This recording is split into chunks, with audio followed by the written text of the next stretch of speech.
క్రీస్తు పరిశుద్ధ నామమున చేరివచ్చిన మీ అందరికీ నా శుభాభివందనములు. Good morning all of you.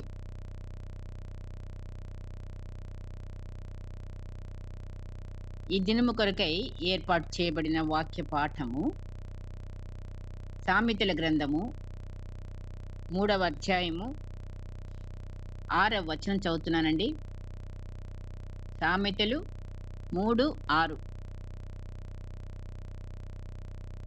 నీ ప్రవర్తన అంతటి యందు ఆయన అధికారమునకు ఒప్పుకొనుము, అప్పుడు ఆయన నీ త్రోవలను సరళం చేయును. దేవుడు తన పరిశుద్ధ వాక్కులను మనందరి హృదయములలో ఫలింపజేయునుగాక.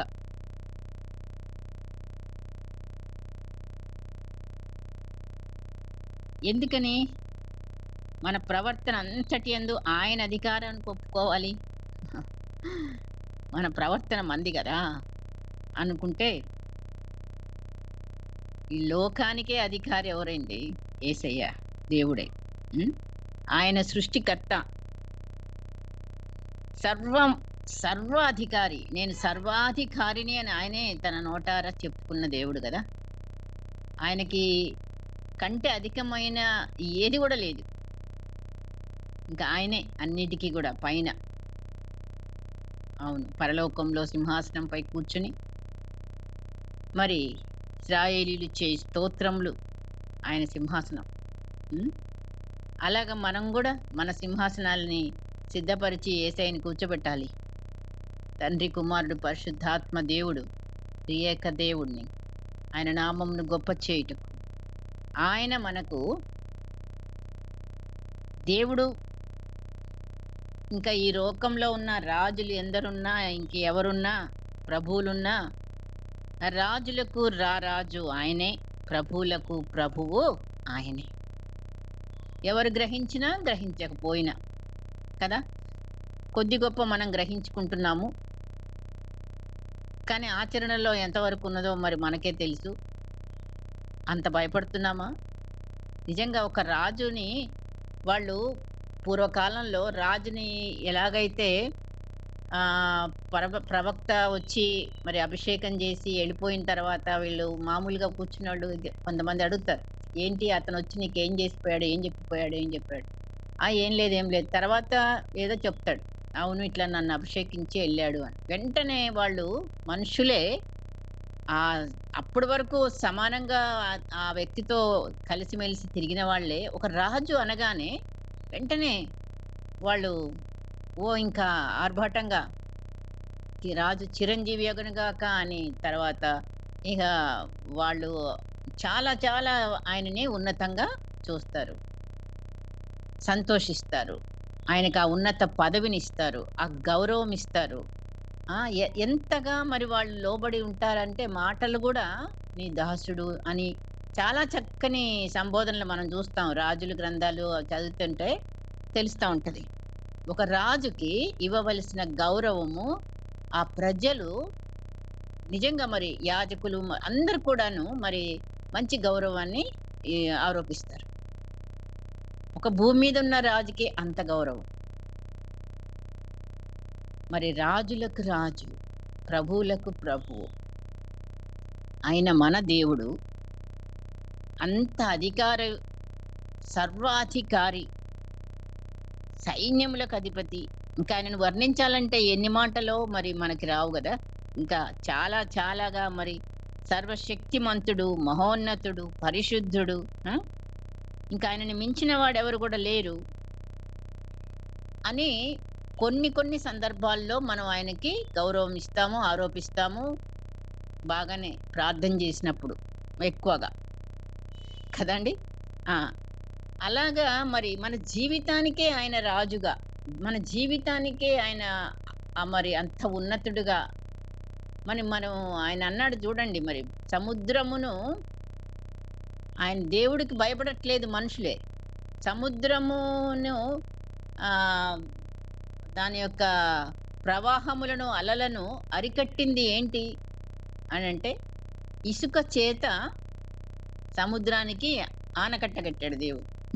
అంటే అది అంతకు మించి రాకూడదు బయటికి అని. ఏం సరిహద్దు పెట్టాడు? ఇసుకని సరిహద్దుగా పెట్టాడు. మనమేమో బ్రిడ్జిలు కడతాం. చిన్న నది అయితేనే మనము దాటలేము. ఒకవేళ వెళ్ళాలన్నా గాని ఇంక వేరే మార్గం లేకపోతే బ్రిడ్జి కట్టి, ఇంక దాని మీద నడిచిపోవడము అది ఇది. మొత్తానికి దానికి కొన్ని కడతాం. కానీ సముద్రాలకి ఎవరు కట్టగలరు? మన దేవుడు ఎంత గొప్పవాడో ఒక్కసారి బాగా ఆలోచన చేస్తే మరి నీటిని మూటగట్టేవాడు. భూమి మీద ఉన్న మట్టంతటిని కూడా కొలిసేవాడు. పర్వతాలని తూచేవాడు. ఆయన ఏం చేస్తున్నాడో గొప్ప కార్యాలు మనం చాలా ఆలోచించుకొని మరి నిజంగా మరి ఆ గొప్పతనాన్ని ఎల్లప్పుడూ మనం మన హృదయాల్లో అంతటి ఉన్నతమైన స్థానం ఇచ్చి అంతగా నాకు మీరు భయపడరా? వణకరా? అనే మాట కూడా మనము దేవుడి నుంచి వింటుంటాం. మరి అంతటి దేవుణ్ణి మనం ఎంత లెక్క చేస్తున్నామో అని చూస్తే నిజంగా మరి మనం చాలా వెనకబడే ఉంటున్నాం. ఒక మనుషులే రాజుకి ఎంతో గౌరవాన్నిచ్చి మరి వాళ్ళు చూస్తున్నప్పుడు మన దేవునికి మనమెంత గౌరవాన్ని, మనమెంత ప్రభావాన్ని మరి ఆయనకి మనం ఆరోపించుకుంటున్నాము అనేది ప్రశ్న వేసుకోవాలి నిజంగా. అంతగా మనం చూస్తున్నామా? దేవుడికి ఇవ్వవలసినంత గౌరవాన్ని ఆయన సన్నిధిలో మనము భయముతో, వణుకుతో ఉంటున్నామా? ఇక్కడ మాట చూడండి.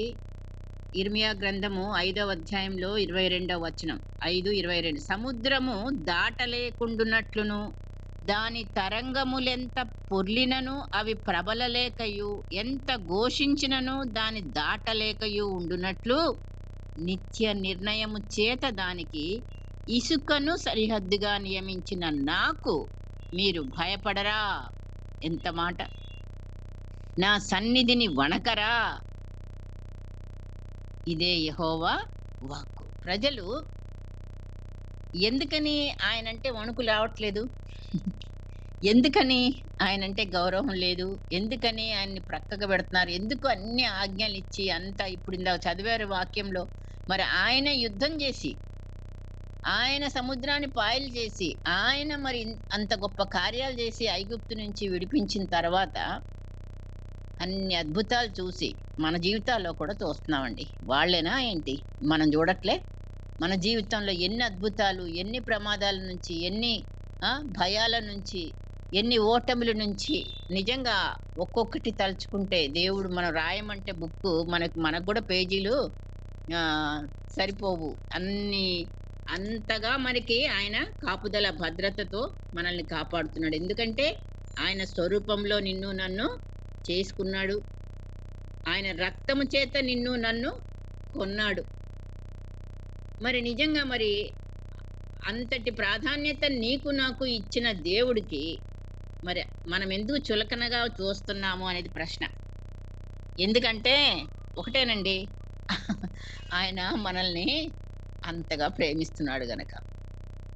ఆ ప్రేమను బట్టి మనకేం కలగట్లేదు కదా వెంటనే. ఇమ్మీడియట్‌గా మనకి పాత నిబంధన కాలంలో గనక శిక్ష పడ్డట్టు మనకు పడితే మనం కాస్త భయపడేవాళ్ళమేమో. ఈవెన్ అప్పుడు కూడా రాజులు భయపడ్డారేంటి? ఎంతమంది రాజులు, యూదా రాజులు గాని, ఇశ్రాయేల్ రాజులు గాని, కొందరు రాజులు మాత్రమే దేవునికి చక్కగా లోబడి ఆజ్ఞలకు మరి వాళ్ళు తూచా తప్పకుండా ప్రతిదీ కూడా దేవుని ఆలోచన చొప్పున నడిచి, ఆ దేవునికి అధికారం ఇచ్చి, వాళ్ళ దేవుడి అధికారంలో జీవించిన వాళ్ళు జీవితాలు, వాళ్ళ రాజ్యాలు ఎలాగ ప్రబలనివో, ఎలాగా వారు పేరు ప్రఖ్యాతులు పొందారో, ఎలాగా భయభక్తుల్లో ఉన్నారో అవన్నీ మనకు తెలుసు. అయితే కొందరు రాజులు వెంటనే ఆ రాజు అయిపోగానే ఇంకో కొడుకు వచ్చాడంటే ఆ కొడుకు నిజంగా రాజుల గ్రంథం చదువుతూ ఉంటుంటే తండ్రి బాగున్నాడంటే కొడుకు బాగోడు, కొడుకు బాగున్నాడంటే తండ్రి బాగోడు. ఎవరో ఒక్కళ్ళిద్దరు అలాగ మంచిగోళ్ళు ఉంటారు. కానీ ఎక్కడ కూడా చెడు ఎక్కువ ఉంటుంది. అట్లాగే ఉన్నారు వాళ్ళు కూడా. మరి యథా రాజా తథా ప్రజ అన్నట్టుగా రాజు ఆజ్ఞ ఇచ్చాడంటే మరి ఆ గుడిలోనే బలిపీఠాలు కట్టమంటే కట్టారు, బయలుకి పూజ చేయమంటే చేశారు. అలాగా కొంతమంది రాజులు మరి దేవుణ్ణి కాకుండా విస్మరించి చేశారు. వాళ్ళేమయ్యారు? అవమానం పాలయ్యారు. అపకీర్తి పాలయ్యారు. ఎలాంటి చావులు చచ్చారు? అది గూడా మనకు తెలుసు. కుక్క చావు. కుక్క వచ్చి రక్తం నాకే గతి పట్టిన చావులు చచ్చారు కదా! మరి అలాగా పూజలు చేసి అలా చేసిన వాళ్ళని మనం పేర్లు తెలుసు మనకి. కాబట్టి మరి ఈ రీతిగా మంచి, చెడు సైమల్టేనియస్‌గా వస్తా ఉన్నాయి. దేవుడు ప్రతి కాలంలో గూడా ఆయన ఉన్నాడు. నేను ఉన్నవాడను అన్నాడు. నీతో ఉన్నాడు, నాతో ఉన్నాడు, అప్పుడున్నాడు, ఇప్పుడున్నాడు. ఇంకా ఉంటాడు. మనమే పోతాం. ఒక టైం వచ్చినప్పుడు. కదా! అదే మరి. ఈ ఉన్న కొద్ది కాలంలో మనం నిజంగా మరి ఆయనని మహిమపరిచే బిడ్డలంగా, ఆయన నాకు నీకు కూడా మరి రాజులకు రారాజుగా, ప్రభువులకు ప్రభువుగా, మన ప్రవర్తన అంతటి యందు ఆయన అధికారం ఉన్నదా? ఒప్పుకుంటున్నామా? నీ అధికారం నీకే. నా ఇష్టం నాదంటాము. ఎవరన్నా మాట్లాడితే గట్టిగా తల్లిదండ్రుల దగ్గర పిల్లలు, భార్య దగ్గర భర్త, భర్తల దగ్గర భార్యలు వీళ్ళందరూ ఎలాగుంటున్నారు మరి? నా ఇష్టము. నేను సంపాదిస్తున్నా. నేను ఖర్చు పెడతాను. నా నా ఈ ప్రవర్తన అంతటి యందు ఆయన అధికారానికి ఒప్పుకుంటే అసలు అధికారానికి ఒప్పుకోమంటున్నాడు దేవుడు. అధికారం దేవుడే ఇచ్చాడు. ఒక భార్యకి భర్తని దేవుడే ఇచ్చాడు అధికారంగా. మరి అదే రోమా పత్రికలో మనం చూస్తే ప్రతి వాడును పై అధికారులకు లోబడి ఉండవలెను. ఏలయనగా దేవుని వలన కలిగినది తప్ప మరి ఏ అధికారమును లేవు. ఉన్న అధికారములు దేవుని వలననే నియమింపబడి ఉన్నవని మరి పౌలు గారు రోమపత్రిక 13:1 మనకి కనబడతా ఉంది. కాబట్టి అధికారము మనము ఒక అధికారం కింద ఉంటున్నాం. ఒకళ్ళ మీద ఒకళ్ళు హైరార్కీ. అలాగా మరి మనం లోబడి మనం జీవించినప్పుడే దేవుడికి లోబడినట్టే. మన పైనున్న వాళ్ళకి అధికారులకు మనం లోబడితే మనము ఎవరికి లోబడ్డట్టు? దేవుడికి లోబడ్డట్టు. ఇప్పుడు మోషే గారిని అంతగా తీసుకొచ్చి మరి అరణ్యంలో నడిపిస్తున్నప్పుడు మోషే మీద సణిగారు. అంటే దేవుడేమన్నాడు? వాళ్ళు నీ మీద కాదు నా మీదనే సణుగుతున్నారన్నాడు. మరి సమూయేలు దగ్గరికొచ్చినప్పుడు ప్రజలందరూ కూడా మాకు రాజు కావాలి అని అడిగినప్పుడు సమూయేలు ఎళ్లి ఇట్లా అంటున్నాడు ప్రజలందరూ అంటే, అవును వాళ్ళు నా అధికారాన్ని, నా రాజరికాన్ని వాళ్ళు కాదని వాళ్ళకి రాజు కావాలంటున్నారు. ఇది ప్రజల యొక్క తంతు. మరి మనమేమన్నా స్పెషలైజ్డా? కాదు. మనం అలాగే ఉన్నాం. ఇప్పుడు మనం కూడాను అనేక సార్లు ఈ ఆజ్ఞని తప్పిపోతున్నాం. దేవుడు అధికారి అని తెలిసినా సరే, దేవుడుకి మనం లోబడాలని తెలిసినా సరే, ఎంతవరకు మనం ఆయనకి ఇవ్వవలసిన గౌరవాన్ని, మర్యాదని మనం ఇస్తున్నాము ప్రశ్న వేసుకోవాల్సిందే. అందుకే మరి యెషయా గ్రంథము 30వ అధ్యాయము, 31వ అధ్యాయం మొదటి వచనాలు చూడండి. యెషయా 30 మొదటి వచనం. 3 వచనాల వరకు కూడా మరి ఉన్నది. ఇందాక మనం చదువుకున్న వాక్యాలు ఇక్కడికొస్తాయి. యెహోవా వాక్కు ఇదే, లోబడని పిల్లలకు శ్రమ, పాపమునకు పాపము కూర్చుకొనున్నట్లుగా వారు నన్ను అడుగక ఆలోచన చేయుదురు. నా ఆత్మ నియమింపని సంధి చేసుకొందురు. వారు నా నోటి మాట విచారణ చేయక ఫరో బలము చేత తమ్ము తాము బలపరుచుకొనుటకు ఐగుప్తు నీడను శరణజొచ్చుటకు ఐగుప్తునకు ప్రయాణము చేయుదురు. అసలు ఐగుప్తు నుంచే విడిపించి తీసుకొచ్చాడు దేవుడు. అయితే మళ్ళీ ఇక్కడికి వచ్చేటప్పటికి ఏమవుతుంది? కొంతమంది వాళ్ళ ఐగుప్తుకే వెళ్ళి అక్కడి నుంచి గుర్రాలు కొనుక్కోవాలి, అక్కడి నుంచి రథాలు కొనుక్కోవాలి, అక్కడి నుంచి ఇవన్నీ కూడాను మళ్ళీ బేరసారాలు చేయడం ఈ రాజులు చేసిన పని మనం చూస్తున్నాం. నిజంగా మరి చూస్తే అసలు అక్కడ రూల్ కూడా పెట్టాడు దేవుడు. ద్వితీయోపదేశ కాండము 17వ అధ్యాయము 16వ వచనం చూడండి. మోషే ద్వారా అప్పుడే చెప్తున్నాడు, ఒకసారి ఐగుప్తు నుంచి మీరు వచ్చేసారు, మళ్ళీ ఐగుప్తు ముఖం చూడరు మీరు. ఇందాకనే చదివిన వాక్యంలో మరి మీరు చదివారు. ఇక మీరు మళ్ళీ ఐగుప్తుని చూడరు, ఆయన రక్షణను మీరు చూస్తారు, మీరు ఊరకుండండి అని అన్నప్పుడు మళ్ళీ వెనక్కి పోవడానికి కాదు కదా. సో ఈ షంటింగ్ అనేది ఆత్మీయ జీవితంలో కూడా మనం కూడా గ్రహించుకోవాలి.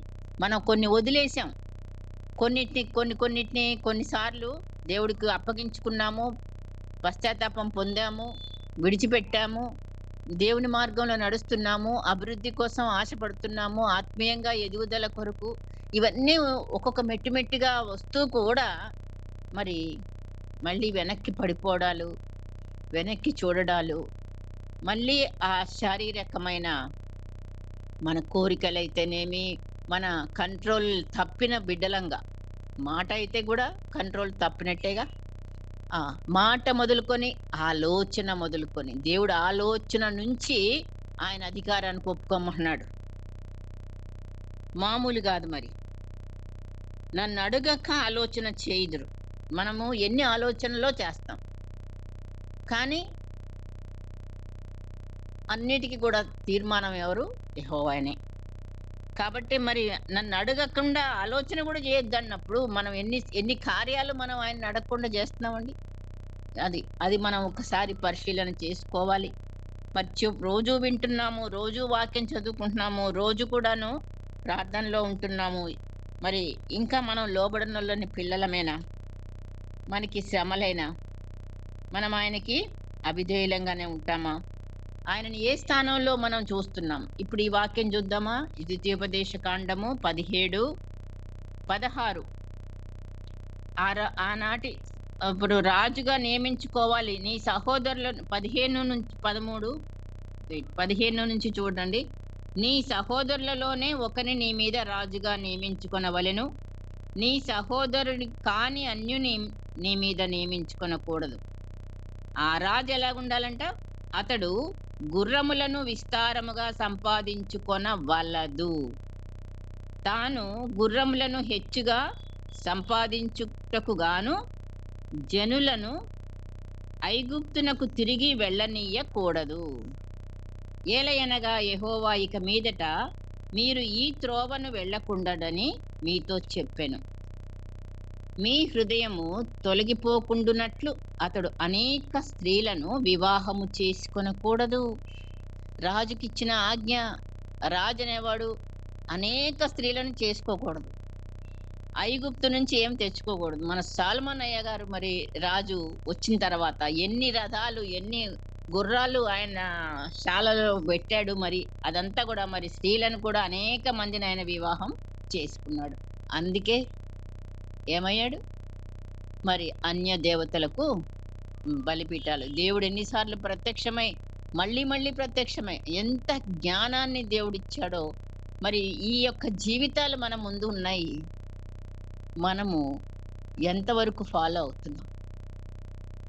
అంత జ్ఞానం పొందిన వ్యక్తి అన్నిసార్లు దేవుణ్ణి మరి ఎంతో ఆజ్ఞలను పాటిస్తూ వచ్చి ఎవరికైనా సరే ఇగో ధనం ఎక్కువైనప్పుడు, లేకపోతే ఐశ్వర్యం ఎక్కువైనప్పుడు, లేదా పొజిషన్ మారినప్పుడు మానవునిలో సహజంగా ఆ అహం అనేది ఎక్కువ అవుతుంది. నేను అనేది వచ్చేస్తుంది.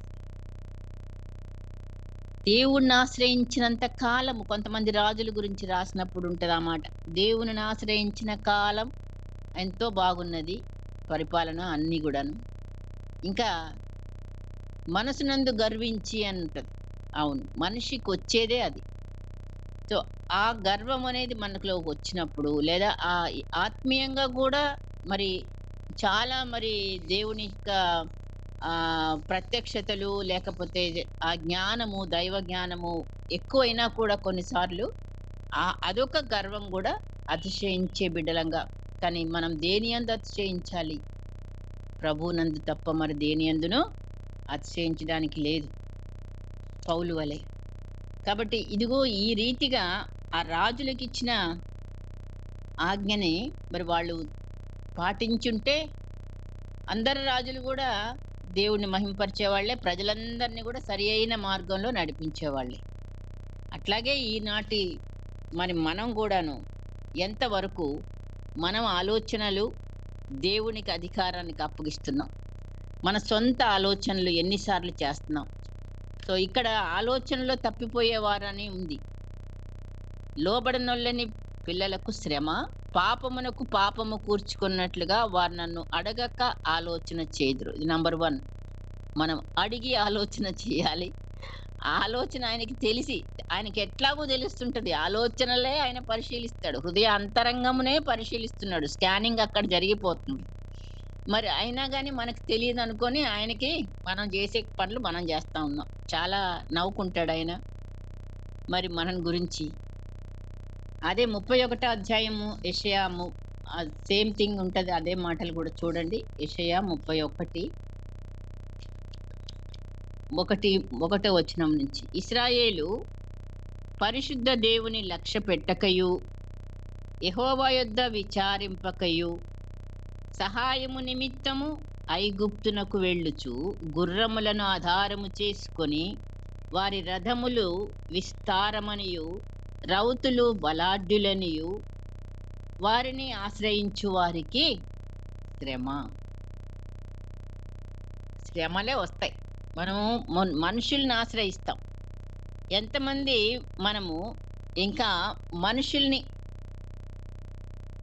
ఆయన ఆజ్ఞల్లో ఆజ్ఞ పెట్టాడు. నంబర్ 1, నేను తప్ప నీకు ఇంకొక దేవుడు ఉండకూడదు. నేను తప్ప ఇంకో రాజు ఉండకూడదు. నేను తప్ప అధికారి నీకు లేడు. నాకే నువ్వు లోబడాలనే మాటే ఫస్ట్ పెట్టాడు. ఫస్ట్ ప్రాధాన్యత, ప్రాముఖ్యత నా జీవితంలో దేవుడు. అలాగుంటే నువ్వు లైన్ తప్పవు. ఆ ట్రాక్‌లోనే పోతావు. కాబట్టి మరి మనం చేసేది అక్కడే మరి పడిపోతున్నాము. అక్కడే పడగొడుతున్నాడు సాతాన్ని. సాతాన్ని మనం ఎంత బ్లేమ్ చేసినా నువ్వు ఒప్పుకుంటేనే గాని లేకపోతే కాదు. కనుకనే మన యందు మరి దేవుడు ఒక నిర్ధారణకు రావాలి. నువ్వు ఎంత శోధించు నా బిడ్డ పడిపోదు అనే ధీమా ఆయనకి మన మీద ఎప్పుడొస్తదో ఆ నమ్మకం ఆయనకి కదా! అలా నమ్మకం కలిగించే వాళ్ళంగా మనం ఉండాలంటే దేవుని యందు గాక మరి దేని యందును మనము ఆధారపడే బిడ్డలంగా కాకూడదు. మనం చాలా విషయాల్లో ఆధారపడుతుంటాము. తెలియకుండానే వస్తువాహనాల మీద ఆధారపడతాము. ఉద్యోగాల మీద ఆధారపడతాము. సొంత గృహాలు, ఆ! స్పోర్ట్స్ స్టార్స్ ఇప్పుడు ఎవరైతే ఈ క్రికెట్ చూసేవాళ్ళు ఎక్కువగా లేదా ఏదైనా గేమ్స్ ఇట్లాంటివి చూస్తూ ఆ లీడర్స్‌ని ఆరాధిస్తారు. సెలబ్రిటీస్ ఎవరెవరిన కొంతమంది ధనం. ఈ ఈ ఈ రకాలుగా మనము అవి మనకేంటండి, వాటి మీద ఆధారపడటం, వాటిని నమ్ముకోవటం. ఆ! అవి ఉంటే చాలు, డబ్బుంటే చాలు అన్ని సమస్యలు తీరతాయి అంటారు. డబ్బుంటే చాలా సమస్యలు తీరతాయా? దేవుడుంటే చాలనే మాట ఎప్పుడు రావాలా? ఏది లేకపోయినా 73 కీర్తనలో అంటాడు మరి దావీదు కీర్తనకారుడు, ఆకాశమందు నీవు తప్ప నాకెవరు, నీవు నాకుంటే చాలు, నాకేది అక్కర్లేదు అనే మాట. దావీదు నుంచి ఎన్నో నేర్చుకోవడానికి ఉన్నాయి. అఫ్‌కోర్స్ ఆయన పడిపోయాడు మానవుడిగా, పడిపోకుండా కాదు. కానీ ఒక్కసారే పడి మళ్ళీ పడలేదు. మనం ఎన్నిసార్లు పడుతున్నామో, ఎన్నిసార్లు లేస్తున్నామో దేవుడికి తెలుసు, నీకు తెలుసు, నాకు తెలుసు కదా! ఎవరిది వాళ్ళకి. కాబట్టి మనం అనేక సార్లు పడటానికి మనకి ఎందుకంటే ఆయన ప్రేమ మనకి చులకనైందండి. ఆయన శాశ్వతమైన ప్రేమతో ప్రేమించే దేవుడు కదా! అవును. శత్రువుని ప్రేమించాడు. అప్పగిస్తున్న యూదాని ప్రేమించాడు. ఆయన పాదాలు కడిగాడు. చివరి వరకు కూడా లెక్కలు అడగలేదు. సో, ఆ ప్రేమని ఆసరాగా తీసుకుంటున్నావు నువ్వు, నేను కూడా ఇప్పుడు కూడా. ఆయన ప్రేమిస్తాడు, క్షమిస్తాడు, ప్రేమిస్తాడు, క్షమిస్తాడు. ఎన్నన్నా చేయొచ్చు. అని చేద్దామా? అలా నడుద్దామా? ఆయనకివ్వవలసిన మరి ఆ ప్రాముఖ్యతని, మొదట నా రాజ్యమును, మొదట నా నీతిని వెదకుడి, అప్పుడు మీకవన్నీయు అనుగ్రహించబడునన్నాడు. మొదట లేచి వెంటనే ప్రార్థన, లేచి వెంటనే వాక్యము, లేచి వెంటనే మరి మనకది కంటిన్యూగా అది ఉంటుందా? ప్రతిసారి నువ్వేదే పని చేసినా దావీదులాగా మనము దేవుడి దగ్గర విచారిస్తున్నామా? ప్రభువా ఇది చెయ్యాలా వద్దా? అడగాలా వద్దా? ఎళ్ళాలా వద్దా? అది మనం ఎప్పుడంటాము? అన్నీ అయిపోయిన తర్వాత దేవుడా అని జ్ఞాపకం వస్తుంది. మరంటే మనం దేవుడిని ఎక్కడ పెట్టాము? ప్రాముఖ్యత ఎంతవరకు ఇస్తున్నాము? ఎంత గౌరవం ఇస్తున్నాము? మరి నేను పరిశీలన చేసుకోవాలి. ఆయన మాత్రం సర్వాధికారి, ఆయన పరిశుద్ధుడే, మరి ఆయన మహోన్నతుడే, ఆయన సైన్యములకు అధిపతియే. ఇవి మనము ప్రార్థన చేసినప్పుడు మాత్రమే పలికితే చాలా.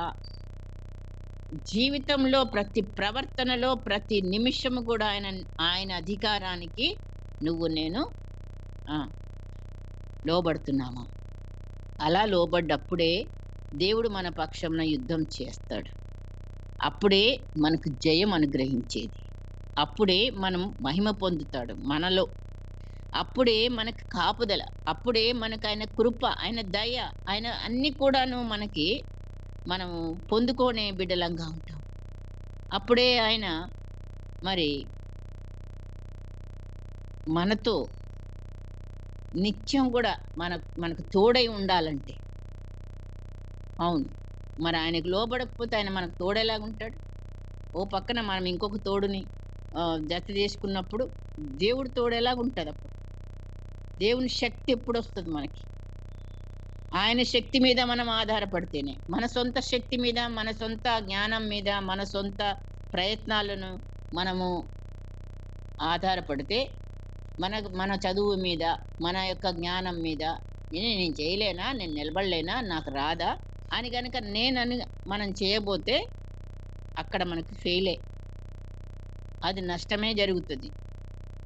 అది మనకి శాపంగా గూడా మారుతది. నిజంగా మరి మనము ద్వితీయోపదేశ కాండము 28వ అధ్యాయంలో చూస్తే అక్కడ ఆశీర్వాదాలుంటాయి, శాపాలు ఉంటాయి. సో, శాపాలనగానే మనము దేవుడిని వేరుగా చూడటానికి కాదు.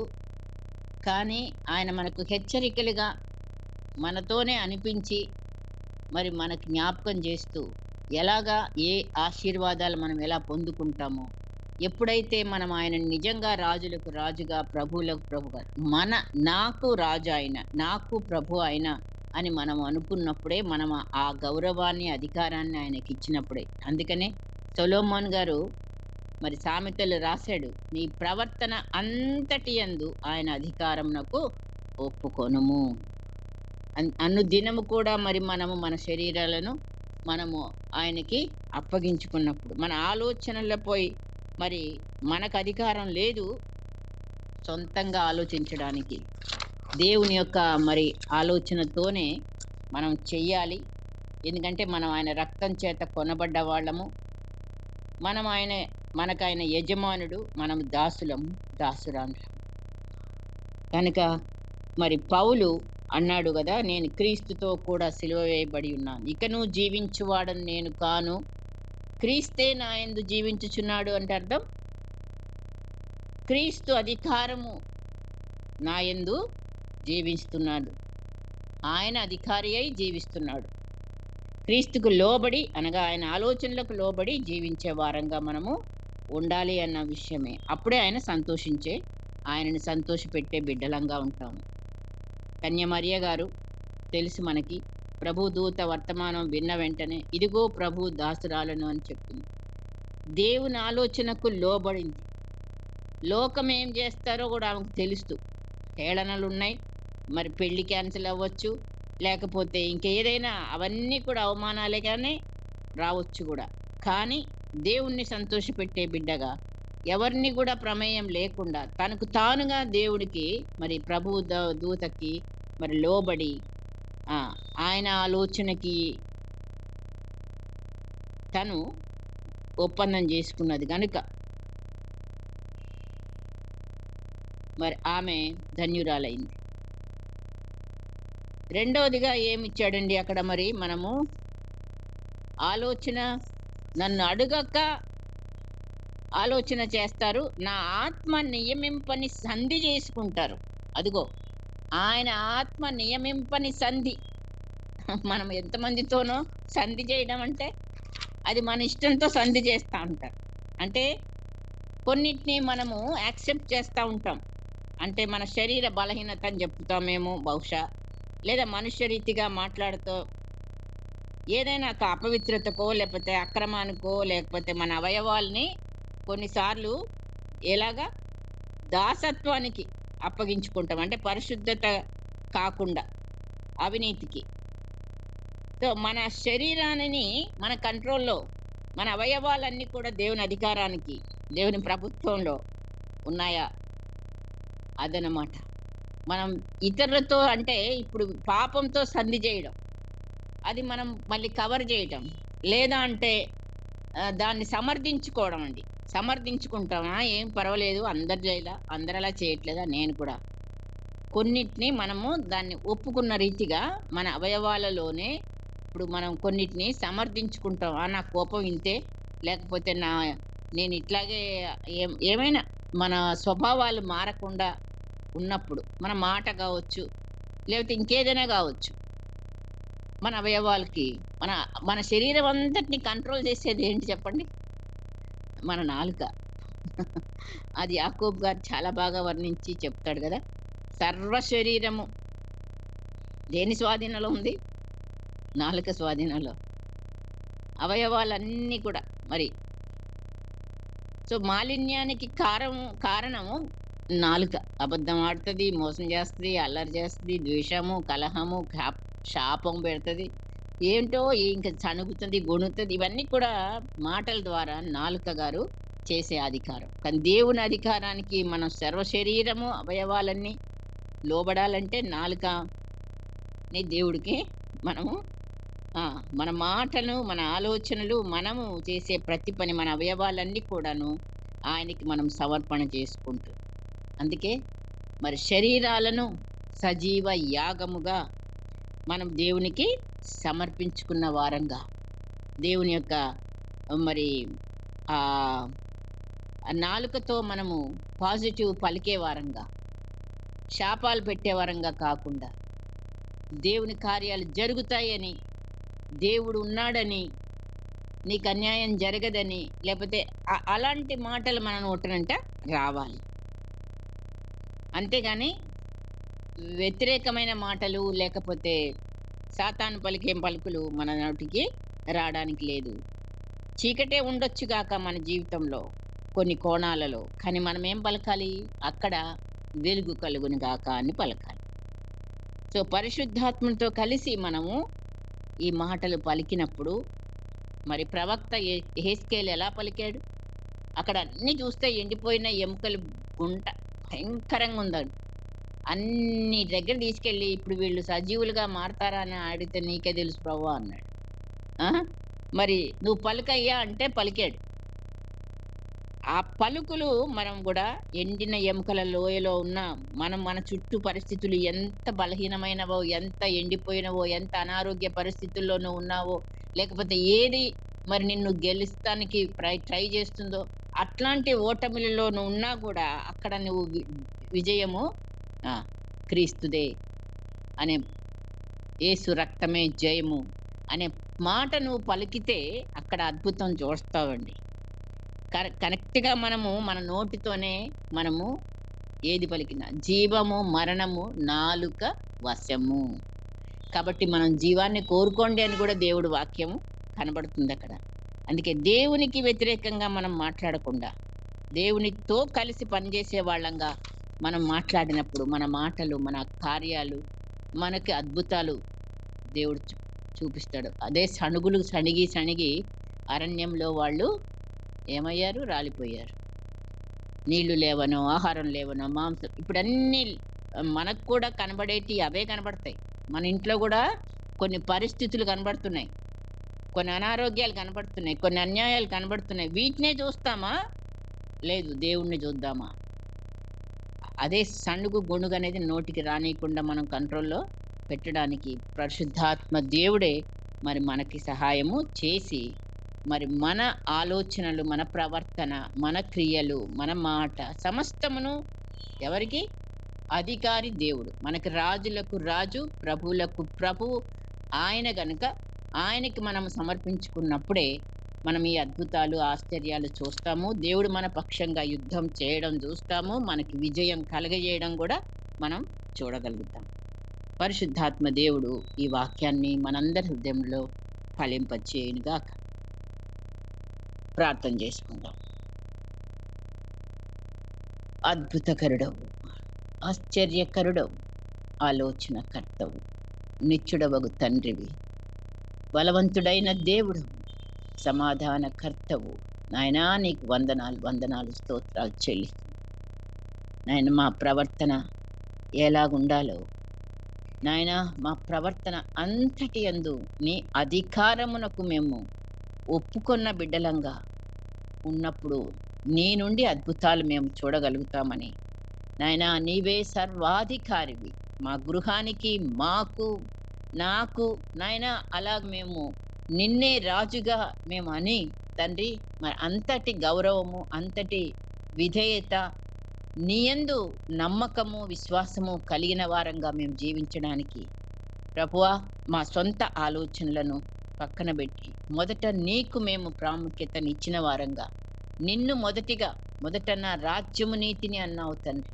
అయ్యా నిన్ను మేము వెదికే వారంగా నిన్ను కనుగొనే వారంగా నిన్ను కలిగి ఉండు వారంగా ప్రభువా నీ యొక్క కార్యాలను మేము చూడగలిగే వారంగా అనేకులు కూడా వీళ్ళ దేవుడు గొప్ప దేవుడు అని చెప్పేలాగున నాయనా మా జీవితాలలో విజయాన్ని అనుగ్రహించడానికి నీవు మాయందు మహిమపరచబడడానికి నిత్యము నీ కాపుదల మేము పొందుకోవడానికి నీ ప్రేమలో ఎదగడానికి నాయనా సాతానుని జయించడానికి ప్రభువా నీకు ప్రాధాన్యతనిచ్చి నీ శక్తి మీద ఆధారపడి నిన్నే మేము ఆశ్రయించిన బిడ్డలముగా ఉన్నప్పుడు ప్రభువా నీ ఆజ్ఞలకు విధేయులమైనప్పుడు సమస్తమును మీరు మాకు అనుగ్రహించే దేవుడు.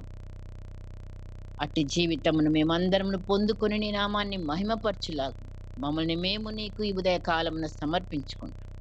యేసు పరిశుద్ధ నామమున అడిగి వేడుకొంచున్నాము తండ్రి. ఆమెన్.